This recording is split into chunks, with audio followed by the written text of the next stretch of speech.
5287페이지 3번. 이게 되는 3번. 백성 회개를 촉구.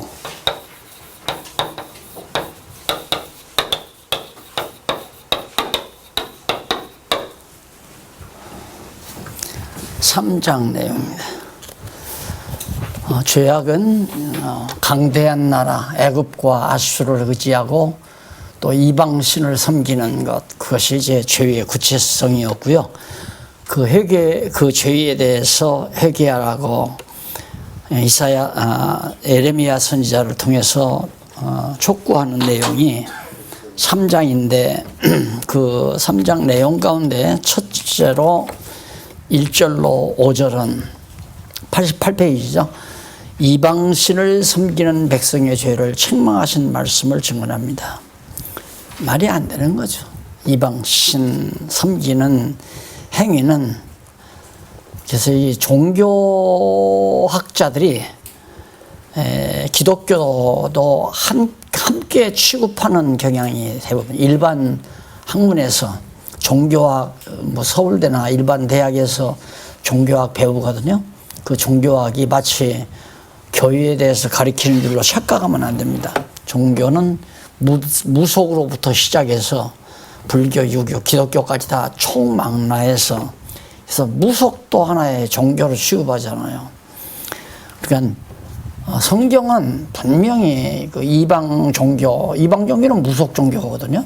모두가 다 무속으로부터 출발하는 건데, 성경으로부터 출발한 것이 이제 유대교하고 이슬람하고 우리 기독교하고 이건데, 이슬람은 이제 마음에서 예언서라는 걸 포함해서 구약하고 그렇게 해서 이제 경전으로 삼는 거고, 유대교는 이제 구약만, 또 우리 기독교는 구약과 신약을 교반하는 겁니다. 그러니까 따지고 보면 기독교만이 올바른 종교라고 말을 해야 되죠. 그래서 유일신 사상이 마치 유대인들이 만들어낸, 유대인들이 고안해낸 그런 신으로 그렇게 종교학에서 가르칩니다. 실학자들까지도 그렇게 생각하는 자들이 있습니다. 그러니까 성경을 모르면 얼마나 사람들의 사고가 빗나가는가를 알 수 있잖아요.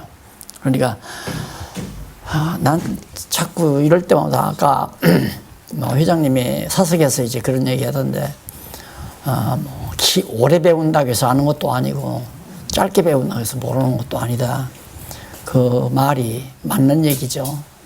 아무리 오래 배워도 하나님께서 규문을 열어주지 아니하고 지혜를 안 열어주면 그냥 파편적으로 들어오고요. 진짜 이 성경만이 진리라고 하는, 이게 절대 믿어지지 않습니다. 오직 성경만 유일한 진리의 보고라고 하는 것이, 성경을 깨달아야, 성경을 알아야 그걸 얘기할 수 있거든요. 성경을 알고 보면, 요즘에 이제 아이들이 사다 놓은 종교 서적 같은 거 가끔 시간 날 때마다 떠들어보고 보면, 참 이것도 책이라고 돈을 들여서 냈구나 하는 생각이 참 많이 들어요. 그러니까 책 한 권 읽는데 길게 오랜 시간 안 걸리고요. 그냥 제목 좀 훑어보고 핵심 좀 살펴보면 대단한 옥스퍼드 출신이라든가 예일 출신, 하버드 출신, 이런 대단한 석학들이 써낸 책인데 황당해요, 정말 진짜. 그러니 성경을 모르면 얼마나 인류가 방황하겠나 이런 생각을 많이 하고, 참 어떻게 장님 문고리 붙들듯이 참 어떻게 해서 이 성경을 깨닫게 됐는지 생각할 때마다 정말 놀랍고 감사하지 않을 수 없고요. 그래서 여기 이제 이방신, 이게 다 인간은 종교적이거든요. 특히 정치와 종교는 뗄 수가 없습니다. 행태가 옛날 무지한 때에는 아야 정치가 왕들이 노골적으로 이제 무당을 이용하잖아요. 무속을. 그래서 이제 자기 왕의 권위를 그 무속을 통해서 확보하는 거죠. 무당을 통해서. 종교를 통해서 이제 왕의 권위를 확보하는 건데, 노골적으로. 근데 요즘에 와서는 이제 교묘하게 안 하는 척 하면서 하는 거죠. 쉽게 말해서. 근데 트럼프도 사실은 막 그 보수주의 신앙가라고 그러잖아요. 그래 이제 그걸 갖다가 정치에서 실현하려고 하는 그런 이제 그것 때문에 지금 세계가 지금 혼란스러워지잖아요. 우리나라도 마찬가지고 정치 잡은 사람마다 종교 이용하지 않는 사람이 없습니다. 그래서 기독교인이든 불교인이든 유교인이든 무교주의든 대통령 나오려면 벌써 불교 찾아가고 기독교 찾아가고. 그래서 많은 사람들이 종교는 절대적인 게 없다. 다 상대적이기 때문에 자기 종교만 옳다고 해서는 안 된다. 이것이 이제 정론 아니에요. 요즘 자라는 젊은 세대들이 전부 그런 사상에 완전히 대학에서 이제 쇠뇌가 되어 있습니다. 이런 차제에 사실 고독하죠. 생각하면 오직 기독교만 올바른 종교고 성경만이 올바른 진리의 보고다. 하나님은 오직 유일신이다. 다른 신은 다 가짜고 다 잡신이다. 이게 이 세대와는 전혀 맞지 않는 얘기입니다.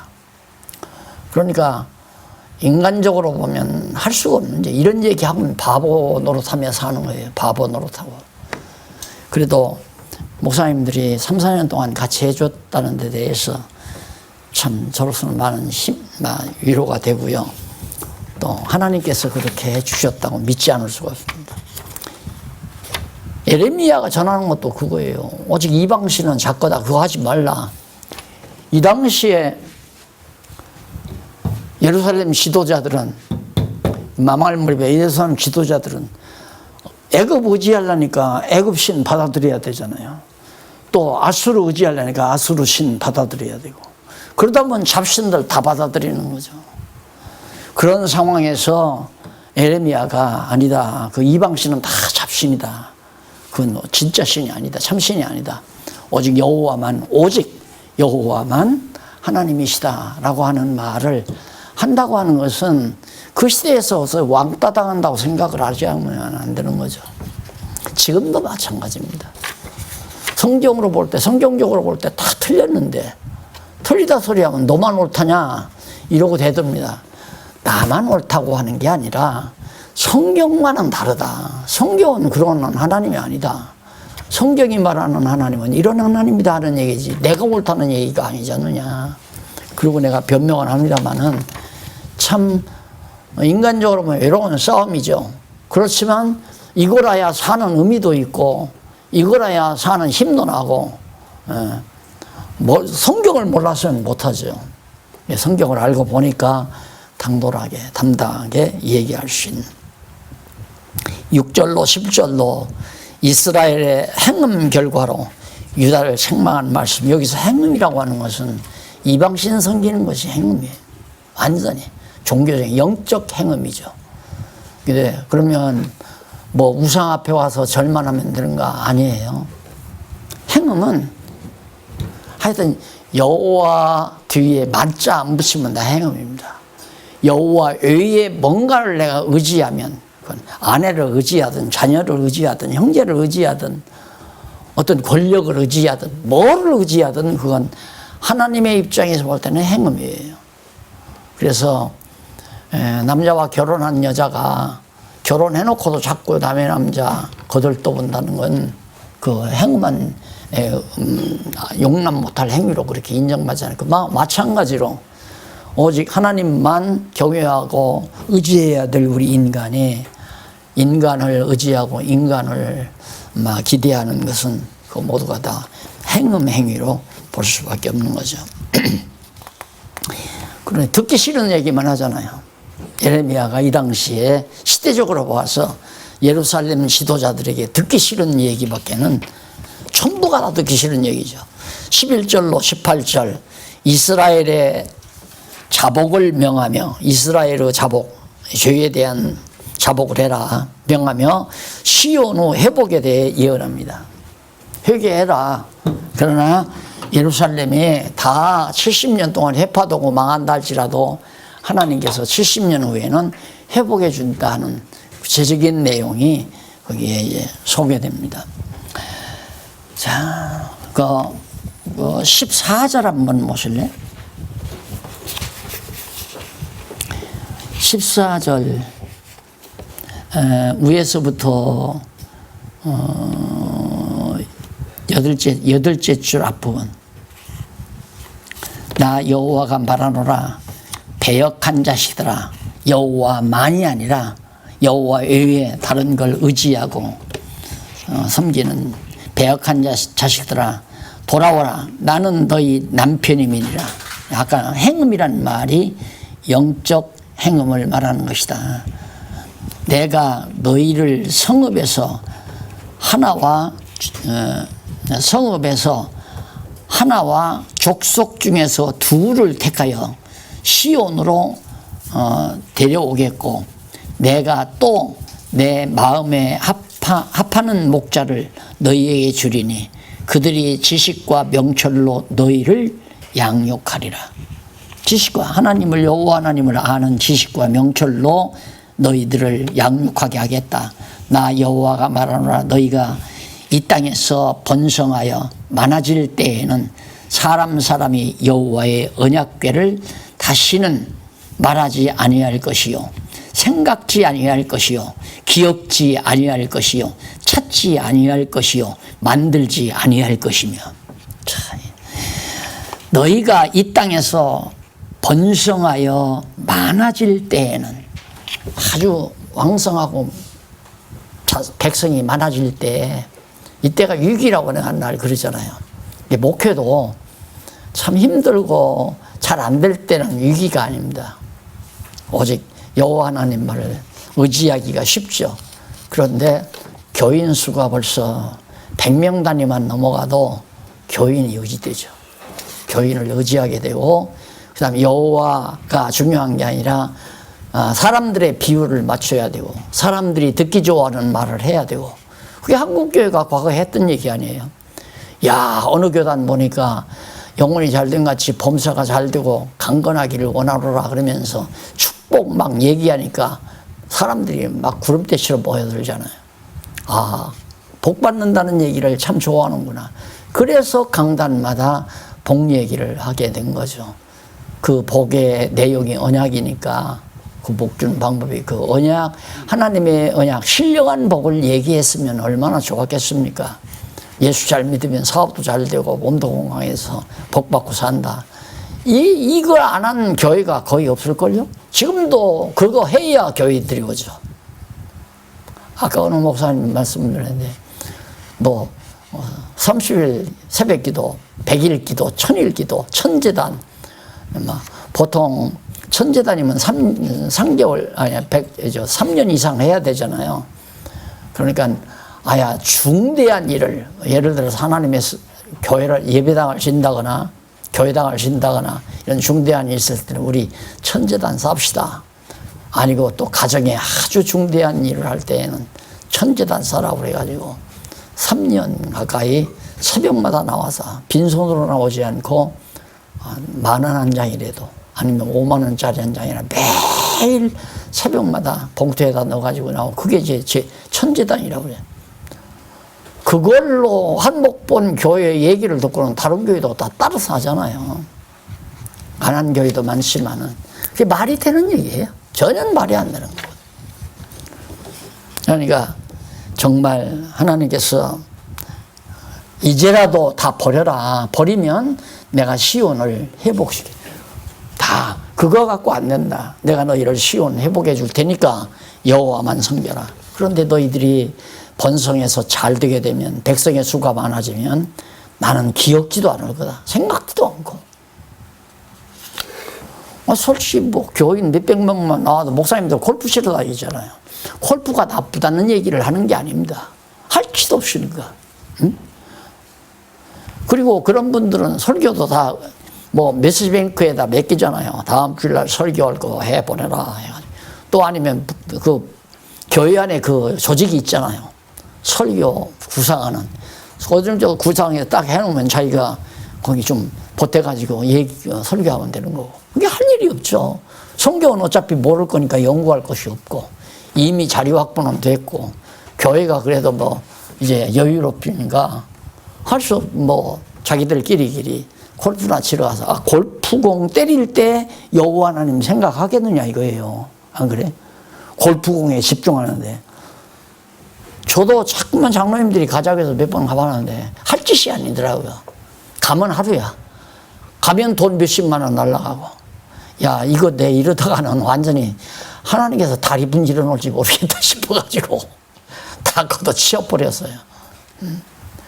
그리고 재미도 없고, 뭔 재미가 있어요, 그거 도대체. 아무 재미가 없어요.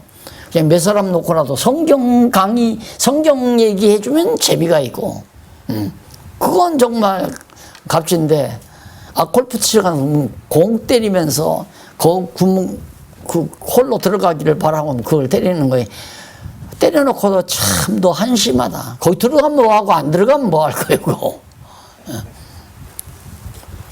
그래서 형통할 때 잘 되고 번성하고 백성이 늘어날 때, 이거 우리는 마찬가지죠. 교회가 잘 돼갈 때, 그게 하나님께서 타락으로 몰아가게 하기 위한 그런 걸로 보면 한번 역으로 생각을 해보세요.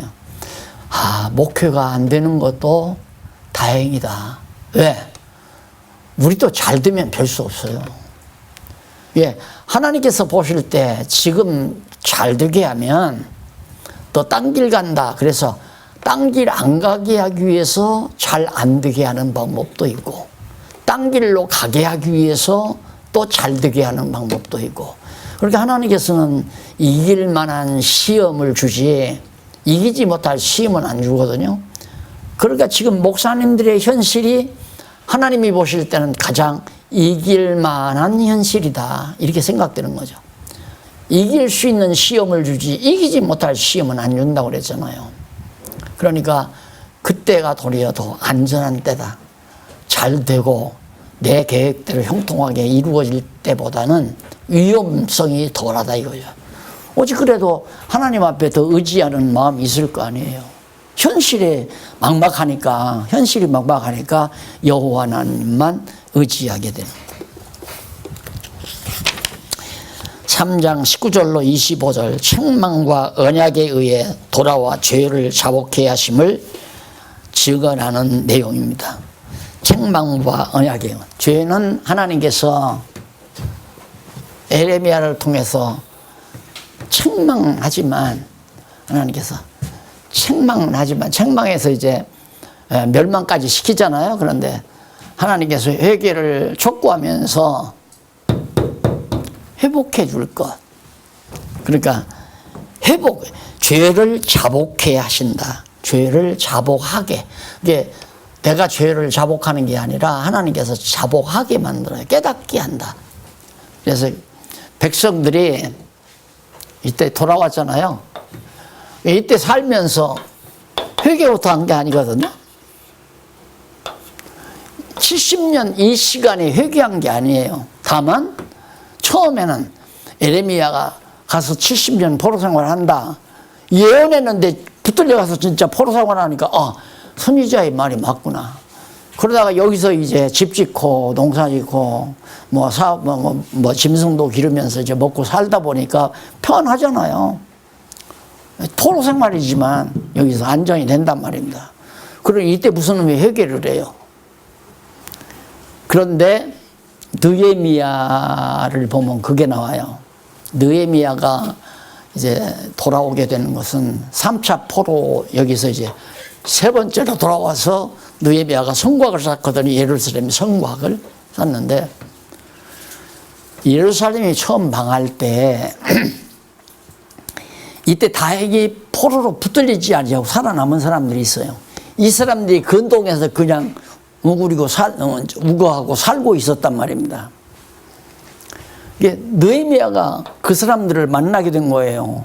오라베스로 만났는데, 야, 예루살렘 형편이 어떻느냐, 어땠느냐. 그러니까 그 사람들은 다 봤잖아요. 이랬으면 어떻게 망했는지.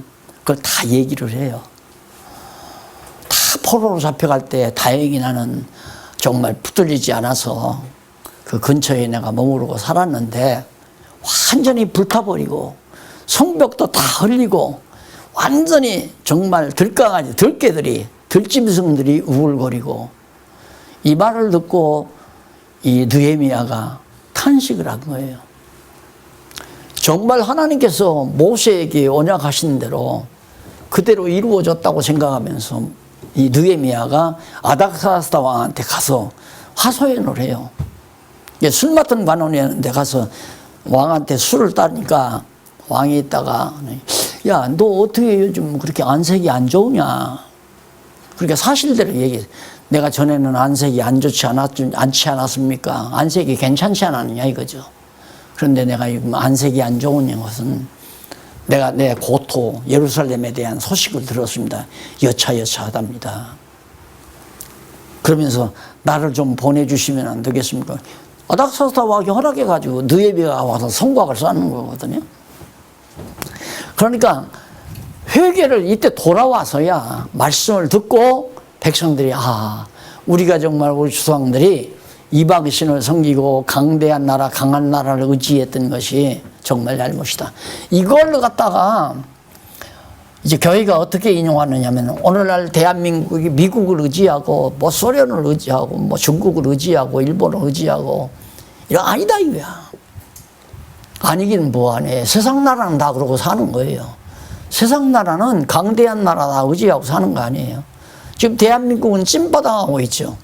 미국을 의지하자니 중국에 미움받을 거고 중국을 의지하자니 미국이 미움받을 거고 그럼 화해인지 뭔지 그것 때문에 트럼프가 절대 미국 여기서 부속 보내지 말라고 그러잖아요. 중국에 못 보내. 왜? 화해 망하게. 핸드폰 공장 다 망하게 버리라고 미국 중국에. 그걸 어떻게 해결합니까? 오늘 우리 교회를 말하는 거거든요. 교회를. 우리 교회는 아무리 권력자가 있어도 의지하면 안 돼요. 그러니까 예를 들면 우리 교회에 대통령 비서실장이 우리 교회에 나온다. 그러면 대통령에게 다 뺏어가지고 어디 좋은 터 하나 잡고 다 여의도가 그렇게 해서 잡은 거 아니에요? 그 당시에 박정희 대통령한테 받았나?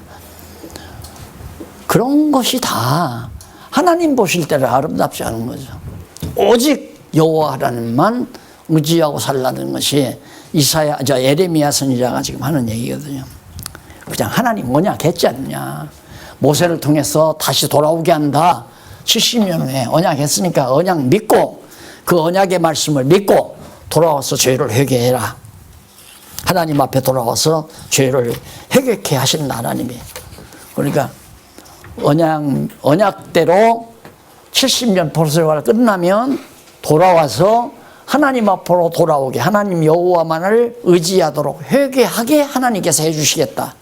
전부가 다 하나님 여호와께서 하실 일에 대한 내용이에요. 너희들이 책망하면서 회개하면 내가 너희들을 회복시켜 주겠다가 아니라 책망하면서 내가 언약에 의해서 내가 이미 모세를 통해서 언약했으니까 또 이사야를 통해서 예언했고 에레미야가 지금 예언하는 대로 너희들을 돌아와서 회개하게 해 주시겠다.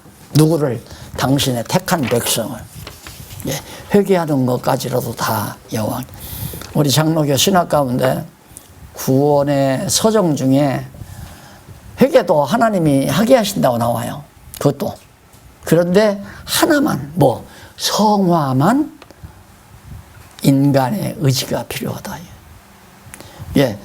그 구원의 서정 7가지인가 9가지인가 전부가 다 하나님께서 다 해주시는데 그 가운데 성화만 우리 인간의 노력을 해야 된다. 그걸 공부하면서 내가 기가 막혀가지고 말도 안 되는 얘기죠. 그럼 성화를 인간의 의지대로 한다면 내가 성화 안 되면 구원 못 받는 거 아니에요. 안 그래요? 그러니까 거듭 말씀이지만 과거 배웠던 신학 다 지워버려야 됩니다. 이거 완전히 지워야 돼요. 누구는 거기다가 접목을 시키려고 자꾸 노력하지만 안 맞아요. 맞지를 않아요. 똑같이 해서 중생도 하나님이 시키신다 하지만 그 중생이 하나님의 절대주권으로 시킨다고 얘기해도 그 말은 성화만은 인간의 의지로 한다고 하는 대전제에서 성화가 하나님의 주권 사역이라고 말하는 거거든요. 그러나 우리가 말하는, 성경이 말하는 것은 중생이 하나님의 절대주권이라고 하는 것은 성화도 하나님의 절대주권이라는 전제하에서 중생이 하나님의 주권이라고 말하는 거란 말입니다. 그러니까 의미가 달라요. 같은 하나님의 주권적 섭니다. 중생이 이 말이 같은 말 같아도 같지를 않다. 그래서 일단은 깨끗하게 지우고 이 대전제 하나님의 큰 섭리의 구도 하에서 모두가 다 이해되고 해석이 돼야 되는 건 너무 당연한 거 아니에요. 너무도 당연한 거죠. 그러면 하나님이 선택을 했는데 내가 노력을 덜 해서 성화가 안 됐다면 구원 못 얻을 거 아니에요. 그러면 하나님의 영원한 선택은 다 마지막 이 세상 심판할 때 선택대로 안 되는 거죠. 하나님이 실패하는 거예요. 그래서 오죽하면 어느 박사도 화란에서 박사학위 받아가지고 이름까지 거론하기 그렇지만 첫 창조 실패했다. 그 말 많이 들어보셨을 거예요. 하나님께서 첫 창조는 실패하고 지금 재창조로 들어가셨다. 그러면 지금 재창조도 실패할지 우리가 어떻게 알아요? 어떻게 믿느냐 이 말이죠.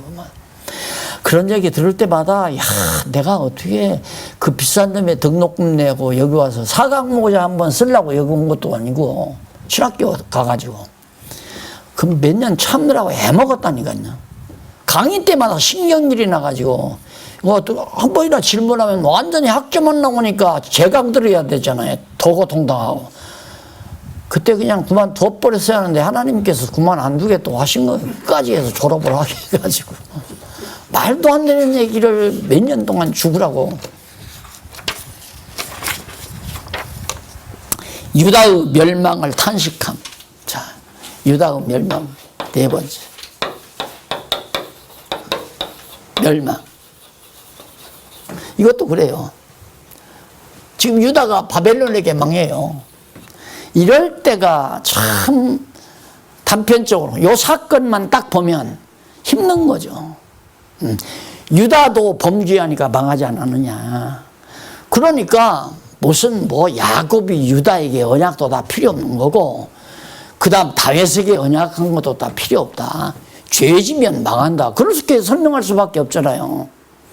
그럼 목사님들 가운데 여지까지 한번 앞에서 공부한 거 하나도 안 듣고 제가 여기서 유다가 이렇게 멸망함으로 강대한 나라 의지하고 우상을 섬김으로 하나님께서 멸망시켰다. 그걸 탄식하셨다.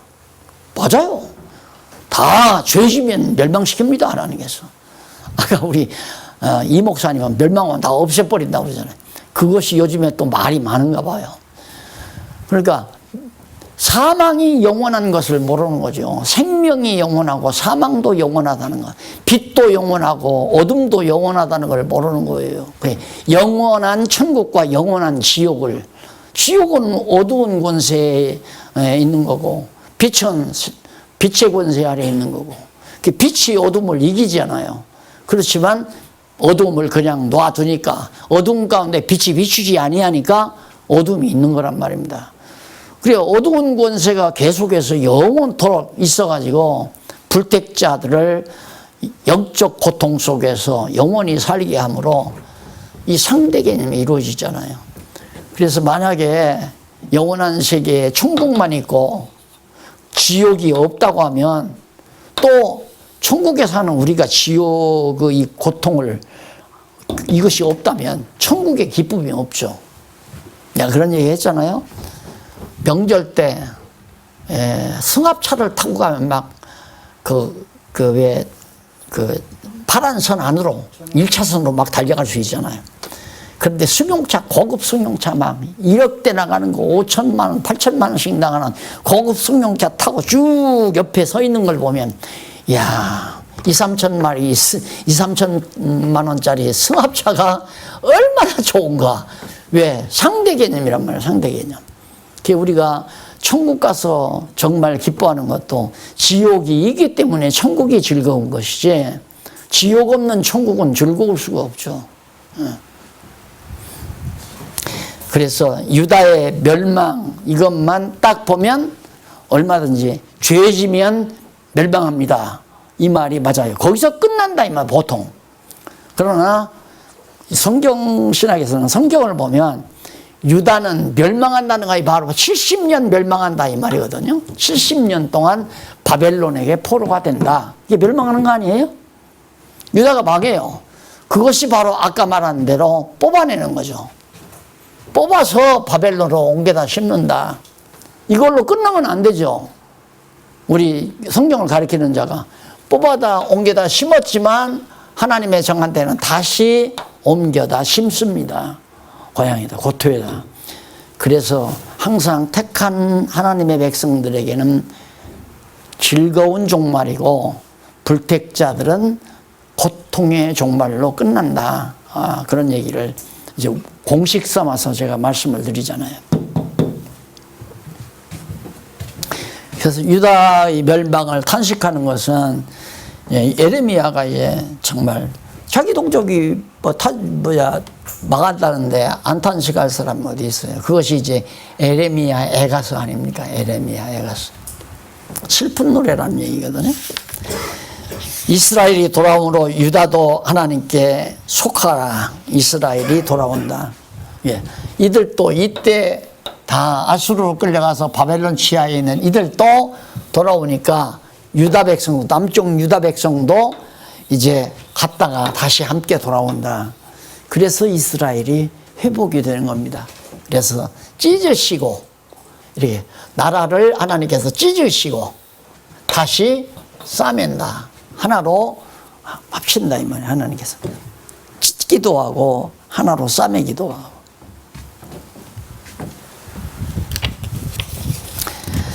그 다음 4장 5절로 10절에 보면 유다와 예루살렘의 멸망을 예언하고 슬퍼하며 탄식하는 에레미야가 유다와 예루살렘 멸망 다 예언하면서,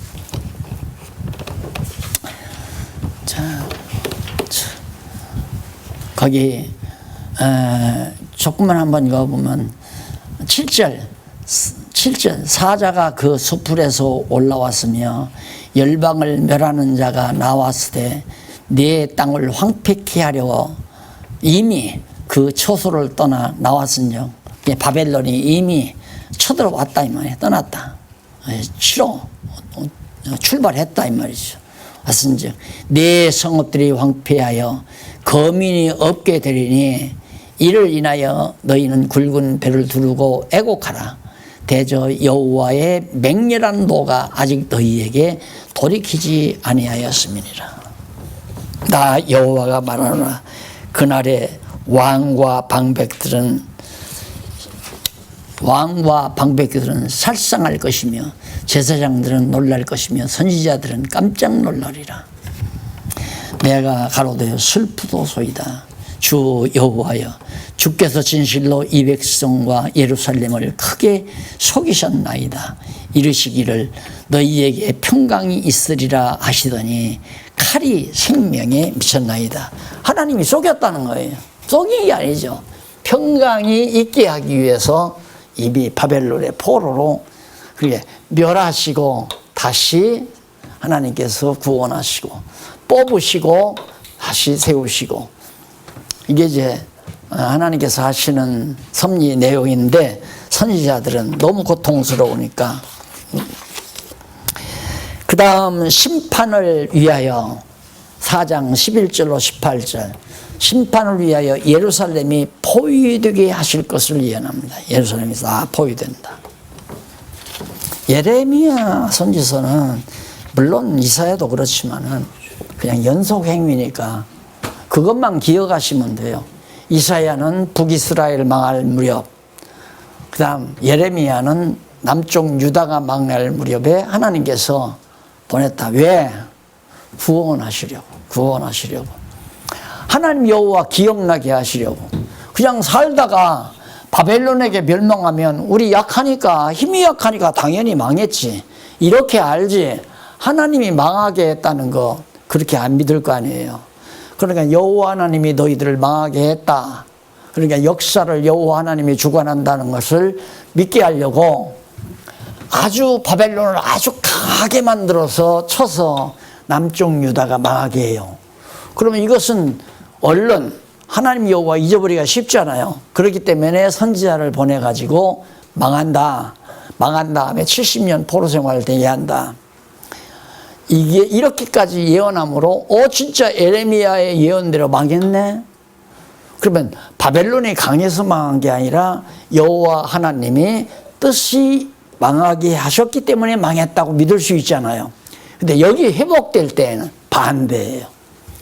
바벨론이 아주 강하잖아요. 도저히 거기서 유대인들이 나올 수가 없도록 상황을 하나님께서 만들어 놨잖아요. 어떻게 바벨론 느부갓네살 왕 밑에서 여기서 나올 수 있습니까? 불가능하죠. 그런데 이 강한 바벨론에 아주 약한 메대, 파사 왕, 이게 도시국가라고 했잖아요. 조그마한 도시국가를 통해서 바벨론이 망하게 만들어요. 그래가지고 유대인들을 파사 고레스 왕이 돌아가라 해서 돌아오는 거 아니에요. 여기에서 하나님의 전능하신 능력이 그냥 드러나잖아요. 그러니까 강대한 나라에 망하게 하기도 하고 강대한 나라에서 나올 수 있는 선도, 그게 모두가 다 하나님의 주권적 능력으로 되는 거다. 그러니까 우리는 포기한다는 것도 하나님 무시하는 거죠. 자신만만해 하는 것도 하나님 무시하는 거고, 하나님이 하시면 된다, 이렇게 믿는 것이 정확한 거죠. 그래서 야고보서에 그런 게 나옵니까? 어느 부자가, 어느 사람이 야, 도시에 가서 큰 돈 벌어서 잘 먹고 잘 살아야 되겠다, 큰 창고를 잃고 해놓고, 이 사람아, 내 영혼이 하나님께서 오늘 밤이라 내 영혼을 부르시면 너 벌어놓고 쌓아놓은 모든 재물 다 누구의 것이 되겠느냐. 그렇게 생각하지 말고 내가 가서 돈 벌어서 크게 부자가 돼서 잘 먹고 잘 살아야 되겠다고 생각하지 말고, 하나님의 뜻이면 이럴 수도 있고 저럴 수도 있고, 하나님의 뜻이면 내가 부자가 될 수도 있고 하나님의 뜻이면 내가 가난하게 될 수도 있고, 이렇게 생각하는 것이 정말 여호와 하나님을 의지하는 올바른 태도다. 이것은 절망도 없고 건방진 태도도 없고 자신만만한 교만한 생각도 없고 좌절할 필요도 없고, 여호와 하나님만 의지하고 산다는 것이 가장 평안한, 최고로 평안한. 그런데 우리 인간이 환경의 지배를 많이 받잖아요. 잘 되면 우쭐하고 못 되면 축 처지고, 이게 보통 우리 인간인데, 거기에서 벗어날 수 있는 방법은 이제 바로 여호와만 의지하는, 여호와께서 나를 평안하게도 할 수 있고 고통스럽게도 할 수 있고 강하게도 할 수 있고 약하게도 할 수 있고. 19절로 28절 4장, 유다의 비참한 모습이 나옵니다. 유다의 비참한 모습을 탄식하면서 그 까닭에 대해서 왜 유다가 그렇게 비참하게 됐는가. 자, 27절로 28절 두 절만 한번 보실까요? 그 까닭이 뭔가. 27절 밑에 세 번째 줄 가운데, 이는 여호와의 말씀에 이 온 땅이 황폐할 것이나 내가 진멸하지는 아니할 것이며, 이로 인하여 땅이 슬퍼할 것이며 위의 하늘이 흑암할 것이라. 내가 이미 말하였으며 작정하였고 후회하지 아니하였은즉 또한 돌이키지 아니하리라 하였음이니라. 그렇기 때문에 비참하게 되는 거다.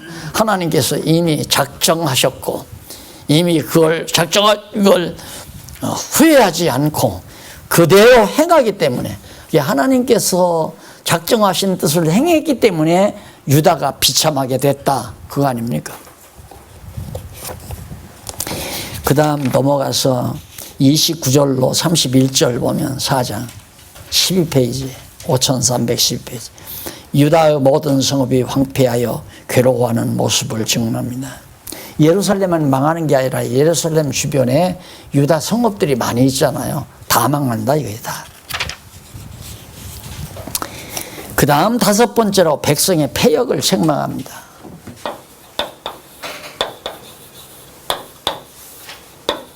패역. 책망. 계속해서 이 책망이 나와요. 책망과 멸망. 그 밑에 죄악에 대한 책망이니까 계속 책망 나오잖아요.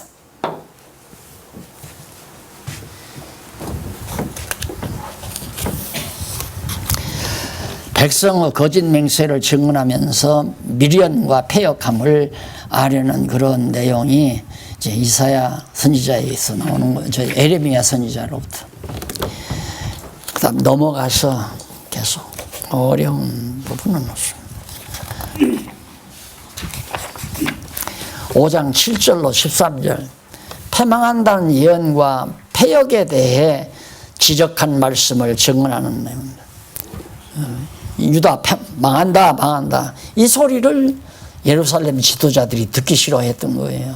왜 망하냐 이렇게 평안하고 졌는데 왜 망하냐. 그렇죠. 지금까지 애굽 의지하고 아수르 의지하고 아주 당당하고 편안하게 그렇게 살았는데 우리가 왜 망하냐 이거죠. 그런데 너 예레미야 너 왜 자꾸만 백성들을 선동하냐 이겁니다.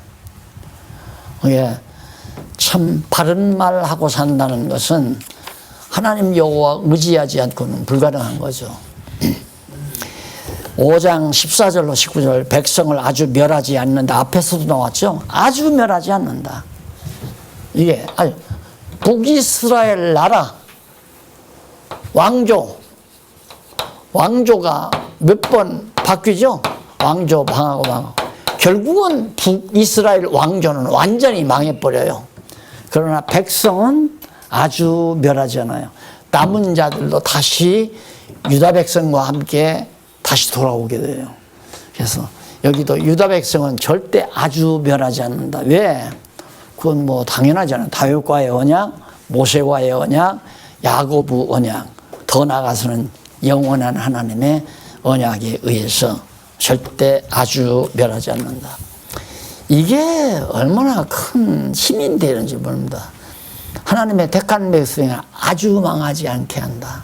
그러니까 하나님께서 우리의 믿음의 분량 따라서 시험을 준다고 했잖아요. 시험을 받을 때는 금방 망하는 것 같았죠. 생각해 보세요. 제가 이 정안동서 교회를 시작할 때 그때 이제 한 조금 나오는데 한 5, 60명씩 나오더라고요. 5, 60명씩 나올 때 처음에 시작할 때는 20명으로 시작했는데 5, 60명 나온 것은 이제 학생들이 이제 오는 동에 조금 숫자가 늘었어요. 그래서 명동 강의가 시작되면서 소문이 나니까 그 기화로 인해서 제가 면직당했잖아요. 그러니까 뭐 학생들은 사실 도움이 안 되는 거고 왜 도움이 안 되나 밥해서 먹여야 되니까 도리어 제가 이제 짭을 가지고 있었는데 가서 일주일 내나 짭을 해가지고 돈 몇 푼 갖다가 이제 김치 담고 쌀 팔아 놓고 해서 이제 딱 해놓으면 토요일날 그렇게 해놓으면 주일날 20-30명이 와서 파먹고 가면 다 먹어버리는 거죠. 이게 전혀 먹게 도움은 안 되죠. 그러나 내 할 일은 하는 거죠. 그때 이제 나한테 이 초보라도 기초적인 초보라도 들었던 사람들이 지금 흩어져가지고 더러 많이 하는 것 같아요. 많이 자기 나름대로 이제 이렇게 조리해서 한 건데 나도 그때는 초보죠. 완전히. 근데 2단 시비를 걸렸으니 학생들은 다 날아가 버리고 교인들이 2단 목사한테 배우려고 그래요. 걷어 치려고 그러죠. 걷어 치려고. 그런데 참 신기하더라고요. 나머지 교인들이 흐트러지질 않아요. 그러면서 이제 어느 선배 목사가 상소하라고 그러더라고요. 해가지고 남았죠. 근데 그때 내가 그만두었으면 오늘이 없죠. 그런 거 보면 하나님께서 나를 그때 붙들어 주었다. 다 다 이미 계획 다 하고 땅도 다 포로 다 받고 원래 내가 좋아하는 게 전원 생활이에요. 농촌운동하면서 했기 때문에 그래서 그냥 그때 내가 교회 시작하면서 내 집 전세 돈 빼가지고 전세로 시작했으니까 그 돈은 내 돈이니까 그거 그냥 찾아서 그때 300만 원이니까 저 천안 부근에 가니까 한 3만 평을 사겠더라고요. 임야. 그래서 거기 가서 이제 염소도 먹이고 양봉도 하고 뭐 닭도 기르고 또 뭐 이제 제가 원예 농촌운동하면서 했으니까 버섯 공장까지 했잖아요. 예, 그런 거 이제 해서 팔면서 여유 있을 때마다 제가 이제 이 가리방 일본 말로 가리방이잖아요. 철판에다가 해서 복사 이거 인쇄 그거 할 줄 알았거든요. 그래서 그거 한 장 놓고 그냥 세상에 보내는 편지문 글로 써서 그냥 여기저기 보내면서 그거 하면서 살아야 되겠다 하고 했는데 하룻밤 사이에 바뀐 거예요. 하나님께서 하룻밤 사이에 내 마음을 확 바꿔놓더라고요. 그러더니만 7년 만에 승소를 해서 오늘까지 이렇게 살아왔죠. 그러고 보면 아주 망하지 않게 하신다는 말씀이 그런 경험을 통해서도 너무너무 확실하고 분명하고 절대 아주 망하지 않는다. 하나님께서 당신 이름을 위하여 안 망하게 하는 거지 나를 위하여 안 망하게 하는 게 아니에요. 이미 하나님께서 창세전에 나를 어떻게 쓰시고자 이미 다 계획해서 20세기에 태어나게 했는데 하나님께서 창세전에 선택해가지고 이렇게 다 작정해놨는데 만약에 하나님의 작정과 다르게 내가 망해버린다면 망하는 걸로 끝난다면 하나님의 이름이 더러워지잖아요. 이제 나를 위해서가 아니라 하나님의 여호와의 이름을 위하여 아주 절대 망하지 않아요. 유다 민족도 마찬가지죠.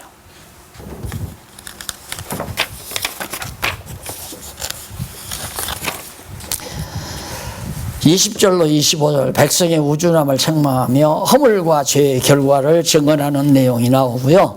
26절로 31절 악인의 행위와 지도자와 백성을 책망한 말씀 계속 책망이 계속되고 있습니다. 그 다음에 양쪽 가로 2번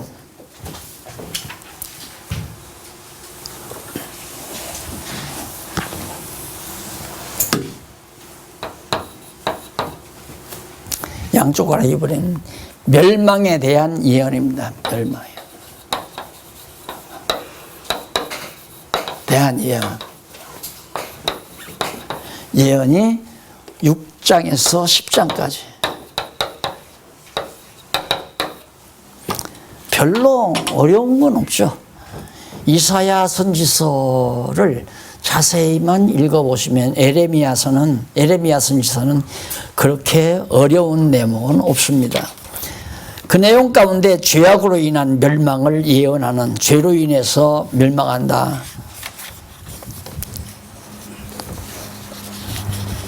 거듭 얘기입니다. 이런 대목을 이 제목만을 딱 보면 죄지면 망한다. 단순하게 그렇게만 이해해서는 안 되죠.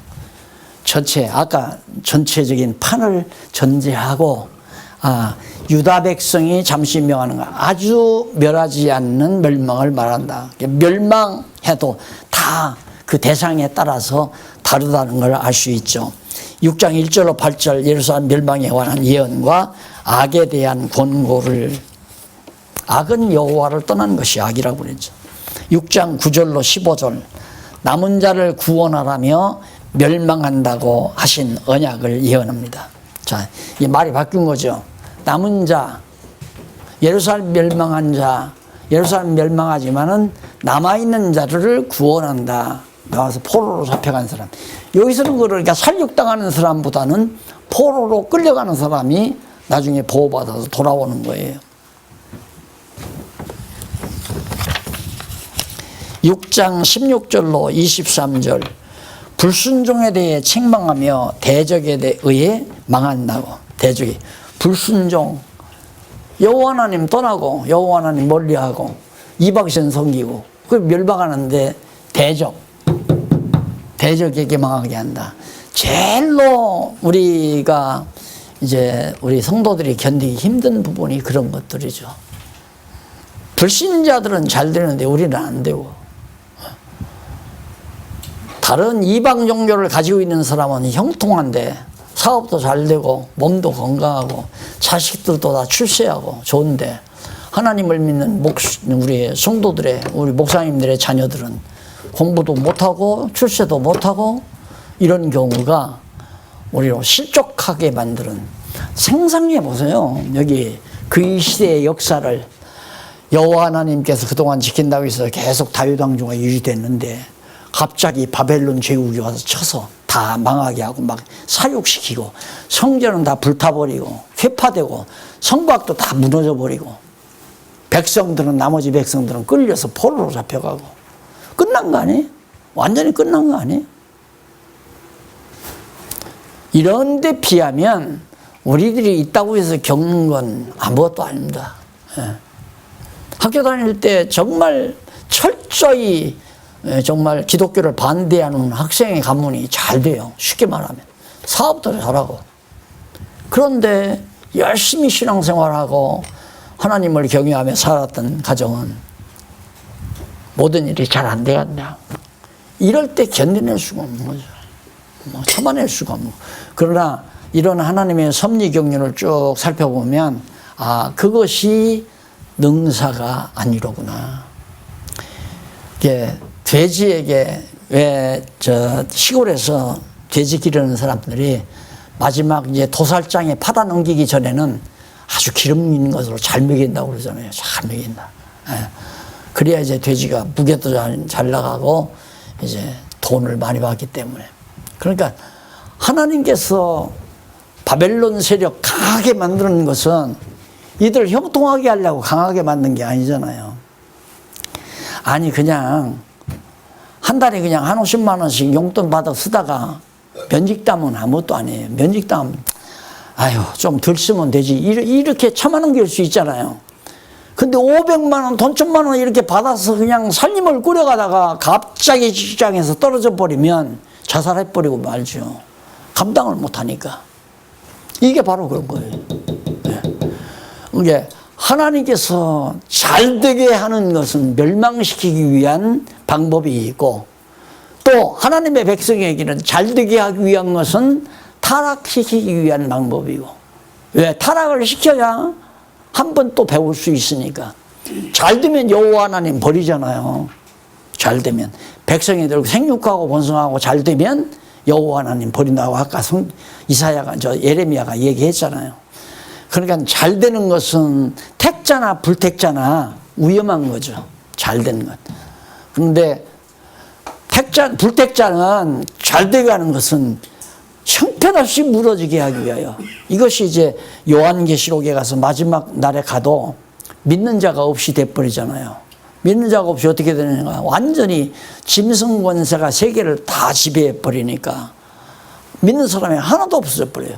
그럼 짐승 권세가 나다. 그게 바벨론 아닙니까? 요한계시록에 나오는 바벨론. 바벨론 성 무너졌다. 그 나오는 게 이제 이거에 대한 실상이에요. 이때 바벨론은 모형이고. 그러니까 지상에서 최고로 강한 제국을 바벨론이라고 말한 것처럼 이 시간세계, 계시세계 역사에서 가장 강한 짐승 권세로 나타날 것이 이제 바벨론성이에요. 이게 바벨론성이 가장 강한데 왜 강하게 만들었나? 강하게 잘 보존하기 위해서 그게 아니죠. 덜미 잡아서 무적행에다 쳐놓으려고 강하게 만든. 왜? 그래야 하나님의 전능하신 능력이 딱 드러나니까. 우리 성도들은 강하게 됐을 때 타락시켜서 다시 아주 멸하지 않고 보호해 주심으로 여호와의 능력, 여호와를 의지하게 하시는 그런 효과를, 그런 결과를 보게 하시려고 하나님께서 타락시키는 거고요. 그래서 우리가 조심한다가 안 돼요. 하나님께서 나도 한번 타락시키려면 간단하죠. 순간에 타락됩니다.